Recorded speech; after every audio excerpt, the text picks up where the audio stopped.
It's time for Conversation Corner.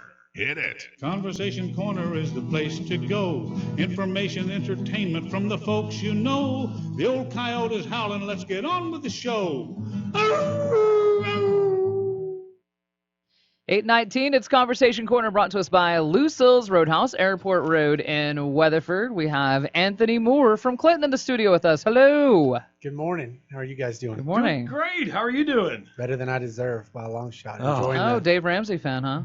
Well, you know, I actually used to say that, and people told me that Dave said it too, and I actually started listening to Dave because of that. And so He copied from you then. I don't know that I can claim that, but well, let's go with that. No, still. Where did that come from, though? Let's start with that. Do you have any idea of what made you think of looking at positive life that way? Well, you know, being raised out here, you know, I was raised with faith being a big part of my belief system, obviously. Right. And, you know, every day I wake up and it is a good day. And so I'm already better than I deserve when I wake up. You know, I've been overly blessed in my life. Right. And every day I wake up and get to kiss my wife goodbye and kiss my 3 kids, even though while they're asleep sometimes. Right. You know, life's better than I really deserve. Sometimes they're sleeping in your bed, and then there's that, and you're just like, You know, I don't do that. The bed is my sleep is too precious. I thought the same thing, but I somehow I have no control over my kids apparently, because All right. Yeah, you're already good with managing kids. Yeah. So that's a good point. That's a good strong point for you. I think they know that my kids know that at 4 a.m. I'm lazy, and my alarm goes off in like 40 minutes, so I won't carry them back upstairs, or I'll be like, whatever, just slide over next to your mother. Yeah, no, if they won't move, I'll just go to their empty bed. There you go. I like sleep too much. That's what my wife does. Yeah. So what are we talking about this morning? Well, I'm running for House District 57, as you mentioned earlier. Harold's in the midst of starting his 12th session last week. And, final one, so it's an open seat, and I'm running to fill that spot and continue representing Western Oklahoma in District 57. All right. Well, I'm interested in hearing why you decided to do that. That's a biggie, right? Big decision to make. It's a lot to take on. Yes, and just kind of get to know you and what you stand for in just a few moments on Conversation Corner, brought to us by Lucille's Roadhouse. We're 2 days from Valentine's. They've got a Valentine's special that has a tie-in with also a great gift for Valentine's. It's the ASAP refill mugs for 2020, and they're $79.99 a piece, and that's free refills at all of the ASAP stores. And then also new this year is Lucille's Roadhouse. So if you buy 2 of those, you've got your Valentine's meal for the 2 of you for free. If it's Singles Awareness Day instead, then you can buy 1 refill mug, and then you've got your Valentine's meal for Singles Awareness Day for free as well. You and your girlfriends going out, you can still take advantage of that. So it's Conversation Corner, brought to us by Lucille's Roadhouse. The new Van and John show this Wednesday morning is brought to you by Cummins Auto Group, with the largest selection of brand new vehicles in Western Oklahoma. What are you waiting for? ASAP has their 2020 refill mugs, and if you haven't heard, the deal is better than ever before. You can now not only get endless refills at any of the ASAP General Store locations, but you can also get free refills at Lucille's Roadhouse. That's right, just take your mug with you to Lucille's, and you can get your drinks for free. But wait, it gets better. Right now, for a limited time, you can get 1,000 points back on your kickback card when you purchase the mug. That's $10 back. What are you waiting for? Go get your refill mug. Available at any ASAP store, or grab one at Lucille's Roadhouse in Weatherford. The Coyote and First National Bank and Trust of Weatherford present KWEY's 50th birthday bash. June 20th at Raider Park in Weatherford, with a free concert, free barbecue, and a chance to win $5,000 in cash. Sign up for your chance to win at any of our platinum sponsors now, like Shepherd Home Health and Hospice, Napa of Weatherford, Napa of Elk City, Havin Record Service, Galleria Furniture Outlet of Elk City, Hank's Bucket, Sketch Sheet Designs, Calkins Conoco, or McDonald's in Clinton, Weatherford, or Elk City. The first drawing for a chance at $5,000 in cash is Friday, February 21st at First National Bank and Trust in Weatherford. We'll be broadcasting from 9 to 1. We'd like to thank our gold sponsors, CK Energy Electric Cooperative, 28 Rentals, Crooked Spur Boutique, Great Plains Regional Medical Center, and Morton Buildings. Get registered at First National Bank and Trust and other platinum sponsors for your chance to win $5,000 in cash. Must be present to win. See complete rules at kwey.com. See you at First National Bank and Trust in Weatherford Friday, February 21st on the Coyote. Hello, this is Rick Spain with Spain's Construction with something to think about. So much to do and so little time to do it. Rush here, rush there. Get behind me or get run over. Isn't that the mindset? Life is too short that we get caught up in the rat race. Sure, there are times when we need to move a little faster, but that can't be all the time. If life is pushing you faster than you can go, it is time to slow down. It's getting close. Time to share a lovely gift or card with a loved one. Valentine's Day. And I know a really great idea. A willow tree figurine from More Than Medicine. They're beautiful, they're sweet, and they carry a heartfelt message with each figurine. What a great keepsake for years to come. They come in different sizes and will fit the sentiment you are seeking. Top this off with a Hallmark greeting card from your Hallmark Gold Crown store. More Than Medicine. Maine and Custer in Weatherford. Happy Valentine's Day. It's Susie Save-A-Lot with sweet savings from Save-A-Lot this week in Weatherford. 1 pound of 26 to 30 count cooked shrimp for just $6.99. 10 pounds of russet potatoes are $2.99, and get pineapples for just $1.99 each. Convenient shopping, low prices, great service, and they'll even carry out your groceries. All on Washington and Main in the Weatherford Shopping Center. We're going to save a lot. When a pipe bursts in your house, man, that sucks. But guess who else sucks? All the water out. And works with your insurance, taking care of all of the damages. Roto Ranger Carpet and Floor Service. They suck all the water out and wash away all of your worries of the flooding damage. Mold problems? They can help you with that too. They guarantee their work. Mention radio for a discount off of your estimate. Roto Ranger Carpet and Floor Service. So much more than just carpet and floor. Find them on Facebook. New Van and John show on the Coyote. Good morning. It is 8:25. It's Conversation Corner brought to us by Loose Hills Roadhouse. Anthony Moore is in the studio with us, and he is here to talk about running for state representative, House District 57, Republican, right? You're wanting state district. Did I say state rep? For Harold's spot as state representative. You think I would know this after saying this for 12 years now, talking about it, but You're anyway, fine. Yes, you come from Clinton? I am. I graduated from Clinton in 2000. I was born and raised there. Both my parents graduated from Clinton, and my family's been in Custer County for 5 generations now. Wow. My kids are generation 6. So Wow.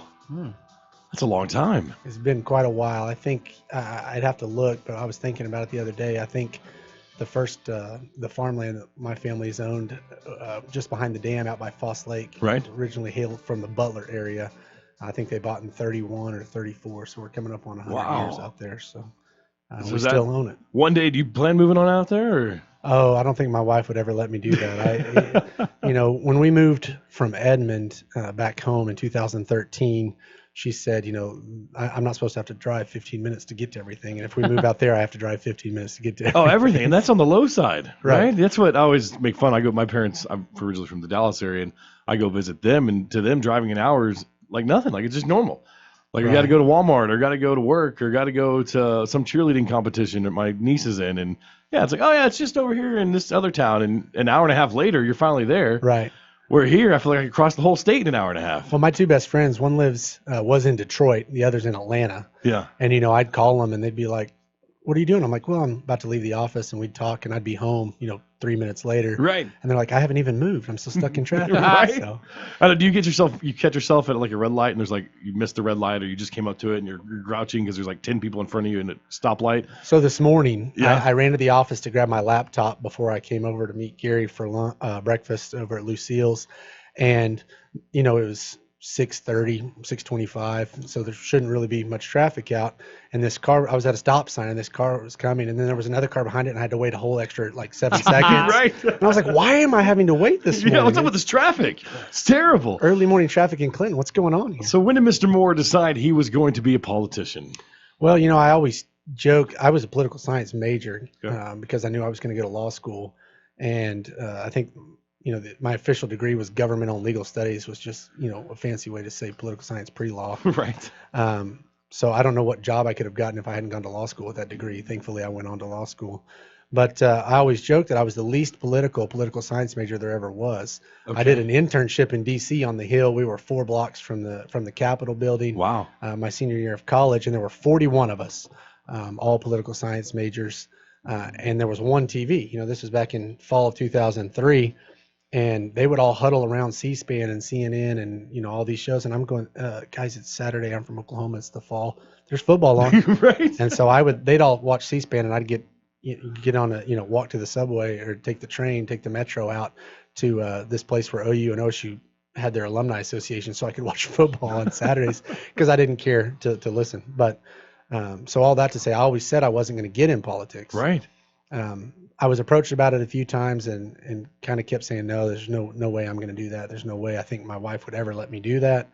And then it kind of kept coming on my heart. Don't talk about it, be about it is one of my favorite phrases. Yeah. One of my friends always, tells me that. He says, don't talk about it, be about it. And so what does that mean? Don't, if you want to make a change, don't just talk about the change, go affect the change, be the change, and that's not uncommon thought now.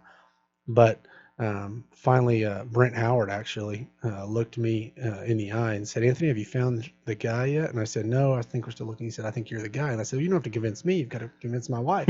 Right. And she said, well, I'm not totally opposed to it. And I think, my jaw hit the floor a little bit when she said that, because we have, like I said, the 3 kids that are 8, 6, and 2 right now. Right. She and I thought about it a long time and prayed about it, because I told her it was a joint decision. I wasn't about to leave her at home, for 4 months a year and run off to the Capitol building without her 100% on board. And yeah, we took a couple months and finally around 1st of October, end of September, sometime decided that it's just a great opportunity to serve. And that's really, I credit everything that I have with growing up in Western Oklahoma, with the faith and the family values that we've got. I've been blessed so much by Western Oklahoma and having the opportunity to grow up out here. And ever since we moved back in 2013, I just wanted to find a way to give back. And so this is just another way that I can serve and try to give back and help an area that has given me everything. You mentioned kind of be about the change and being involved in the process. What is there something specific or a generic thing or that you're looking at, man, we really do need to work to change this or to fix this? Well, I don't have one, soapbox thing that makes me want to go other than just serving. But one of the things that I think is really taking off right now, if you look at what Lieutenant Governor Pinnell's done with the tourism industry, we have a lot to offer, with Route 66 and some of the other areas. And so really, I know people think that I'm crazy when I talk about District 57 and tourism, but but the agritourism industry is taking off. You look at some of the local places that are taking advantage of that, and that's one way that I really want to focus on helping economic development, because you bring jobs, you bring people, you increase the school, everything flows from that. If we can increase the economic side, everything else is carried up with it. I decided if 5 upside down Cadillacs buried in the ground can be a tourism spot, exactly, then anything can be. Like, it's true. We drove to New Mexico for the first time last week or 2 weeks ago, and I saw that and I was like, this is what all the hype's about? Yeah. I mean, I've heard all about it and I knew all about it, but it's not. I was expecting a junkyard filled full of just upside. And there's 5 of them, and I was like, wait a minute, that's it? So yes, if that can be a spot, then you're exactly right. There's all kinds of opportunity. Well, and hearing you talk about that when you say don't talk about it, be about it. It makes me think of that because after I went to Branson, Missouri, and then as we were looking for a place on our way home also from going to Florida, we stopped in Springfield, Missouri, because they had the world's largest fork. They had a nice little zoo. And the world's largest fork, I mean, that's nothing, right? But and people are there for half a second. It's neat to even watch. And then they also had this Discovery Center, which was on Main Street, that would have otherwise been a building that was falling apart that they utilized. That made it this amazing place for the kids, hands-on, and I thought, why couldn't Clinton be a tourist place too? They already have the Water Zoo, they have the Route 66 Museum, they've got a casino. It has a potential of being one of those destinations as well. But of course, I don't know how to be about it, but I don't have any money to put behind it. But I'm like, do this, somebody do this, get a Discovery Center, something. Sure, it just takes effort. One of the things that kind of leads to the second of my big topics, the economic development, is the transportation, the roads, highways, bridges. I know that's not a quote unquote sexy topic, but it's absolutely vital. You've got to have, we all use the roads, we all use the bridges, we all use these county roads that have to have attention. we have to have the funding for that. And so, like, for example, Clinton, exit 65 is going to be done. ODOT, I met with ODOT 2 weeks ago, and obviously everyone knows that that's coming up in 2024 and it's going to be redone. And I think it'll be vital to Clinton's success going forward. You look at what Weatherford's done out here. They've got, they're taking advantage of it. They're doing a great job of getting people off the highway into what they have to offer. And, Weatherford's really led the charge, and the rest of the district can really learn from them and jump on board and follow on. We're talking to Anthony Moore, and he is running for Harold Wright's spot. He's in his last session, and just watching Harold, it's been good all of these years. It looked easy. I know he's worked really hard.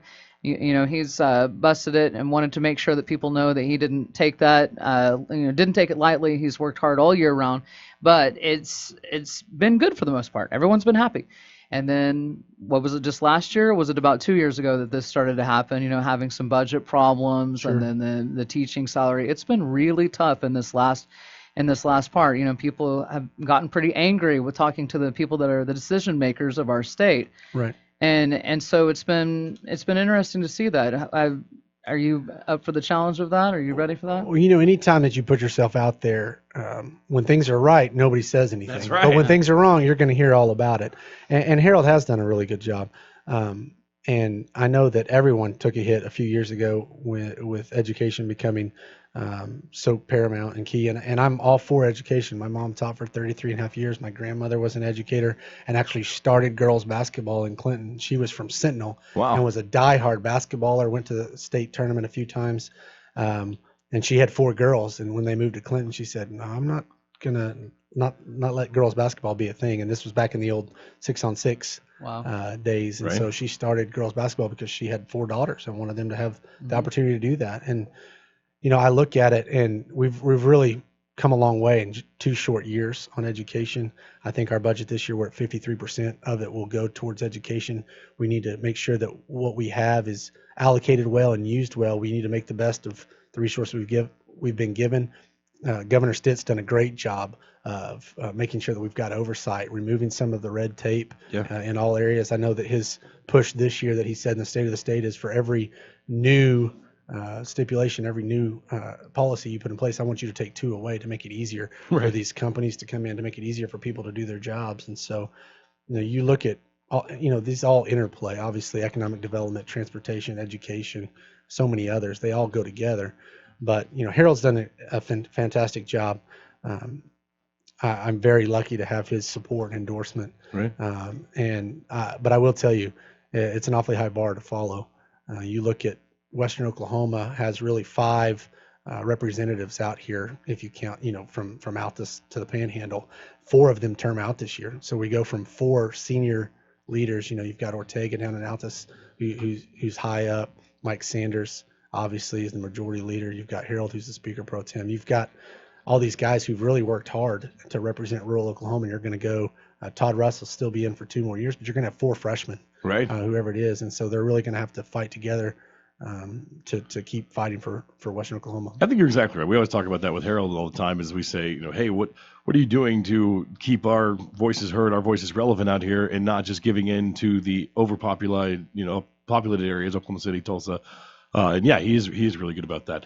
Let's talk about a couple things. One, tribal members. There's a lot of them out here in West Oklahoma, District 7, Cheyenne, Arapahoe. Right. The compact was a big deal coming up, and they got into kind of a standoff with the governor. In fact, it's gone to court. I think a federal judge just ruled it's going to go to mediation now with their lawsuit. And kind of what's your stance on that? Is compact different than a contract? Should it have been something that it automatically renewed, or? It's interesting because it is its own animal. A compact, is really between 2 foreign, 2 sovereign nations. Mm-hmm. And so, if you and I were to do, I'm obviously an attorney, so I'm trying not to get into legalese. Right. But if you and I were to make a contract, there has to be an end date. Mm-hmm. It cannot go on in perpetuity, or else it's invalid in Oklahoma and other places, of course. But and so I don't like the evergreen idea that things go on forever, because things change. We don't know what's going to happen 20 years from now, much less 100 years from now. So I don't like the idea of having a contract that goes on in perpetuity. Right. Or forever. I try to avoid legal words, but right.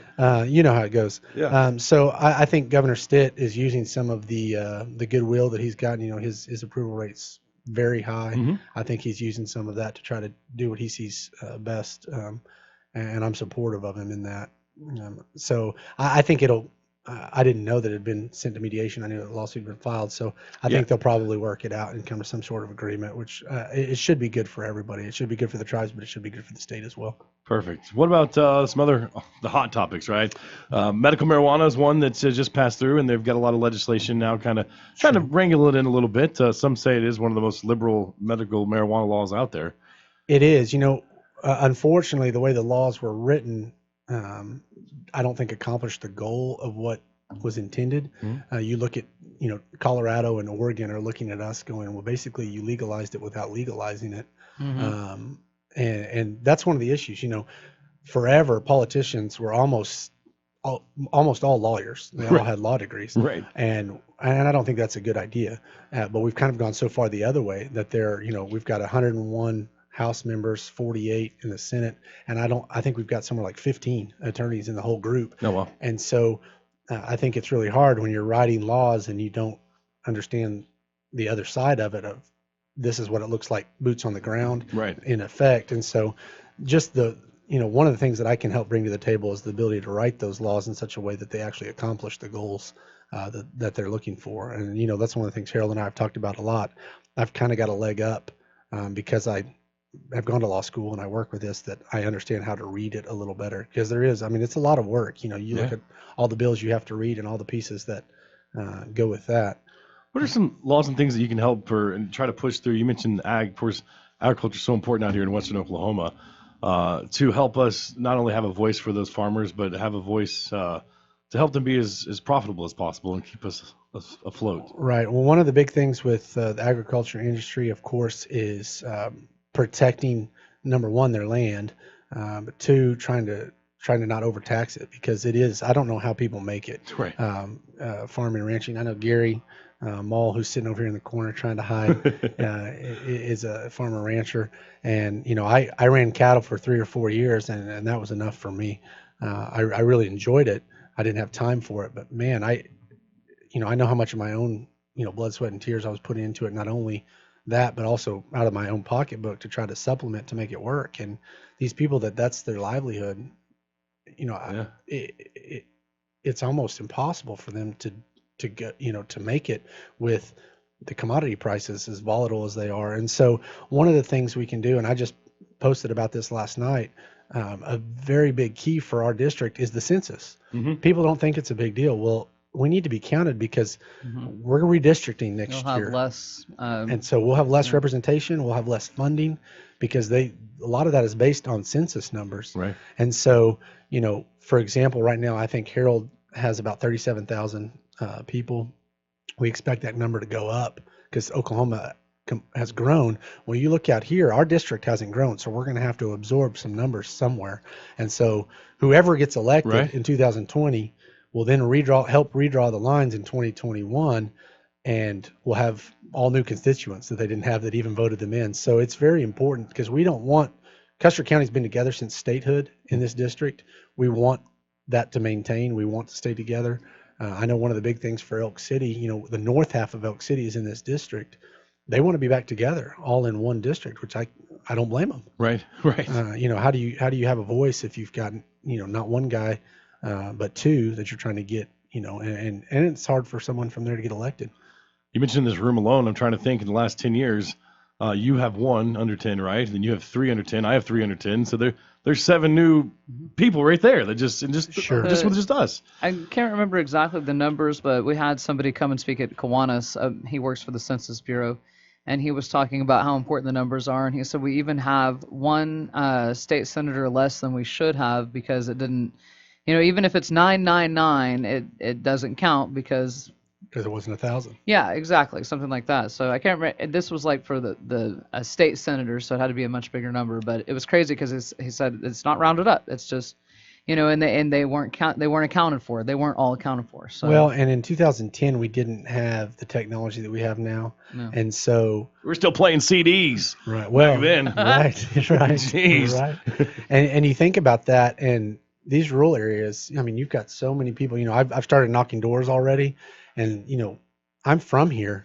you should and- be working for the census. Get some money on top of Yeah, that. you knock You're on having doors. to contact them anyway. I'm about to say, if I'm going to the doors anyway, maybe we can double up there. Yeah, Yeah. exactly. But I'm from here, and finding some of these houses and locations is difficult. Even when I've got it right here on my phone that says, "Hey, here's the address," that doesn't necessarily mean that No. that's where the dot on the map goes to. And obviously, we've done a good job of improving that with the 911. I know everyone hated going from the rural routes, but at least now we can physically find. Yes. This is 990 roads where you're at, and let me figure out where that's at. But people don't realize that all the federal funding, a lot of the representation that we've got out here, it all is going to rely on those numbers from that census, and the redistricting. It's a very, very big, very real thing that we need to focus on. If somebody's wondering, and they're not doing a Republican Democrat thing when they decide to vote, because there's a lot of those that just do that. So Sure. But if somebody's wondering, I would like to talk to him. I've got a question about this, and that's how I'm going to decide how I vote or whatever. Sure. How do they find you? How do they contact you? A few different ways. I've got a website, www.moreforthehouse.com. That's MOORE, moreforthehouse.com. My wife shops on that website, I think, but go ahead. I swear, every time I turn around. No, that's MORE, More for the House, I think. Got it. I've also got a Facebook page, Anthony Moore State House Facebook page, Instagram page. My phone number, my personal cell phone number is on that Facebook page, and I'm giving it out to everybody because my job, should I be elected, is to go represent the district. It's not to go, I don't have some agenda. I want to go be a voice for the people, and I can only know that if people tell me what they think. And so I'm not going up there thinking I'm an expert in everything, and I fully intend to rely on, if it's an agriculture issue that I don't understand, or even if I think I understand it, I'm going to talk to people. Hey, what's this look like, boots on the ground for you? And that's the good thing about having guys like Gary Mull and Brett Britton and Rick Cook and Harold and all these people to rely on, that I can focus in and say, hey, insurance question. I can go to my insurance guys and say, hey, what does this look like? What does this really mean to you? Is it making it harder to do your job or easier? Because some of the best things we can do is remove some of that red tape to make it easier to get the same result. Sometimes you can get the same result by removing one law instead of adding two more. That's right. You need to work for HR here at the radio station. Laws. Less rules. Yes. Less rules. Well, we appreciate you coming in. And once again, if somebody wants to talk to you, like you said, you can find you on Facebook or also moreforthehouse.com. Yes, I'm really looking forward to meeting the rest of the district. I plan on hitting all the rest of the houses before April. We've got a little less than 2 months still filing, so I'm excited to have the opportunity to serve, and I really look forward to representing this district at the Capitol. Well, best of luck. It's going to be a lot of fun. Appreciate you both. It will be. It'll be a lot of work, but shout out to your wife, because seriously, it sounds like she's super supportive. I outkicked my coverage by a long ways, and her support is, there's no support like hers. She's the best. Conversation Corner is brought to us by Lucille's Roadhouse on the Coyote. The Coyote reminds you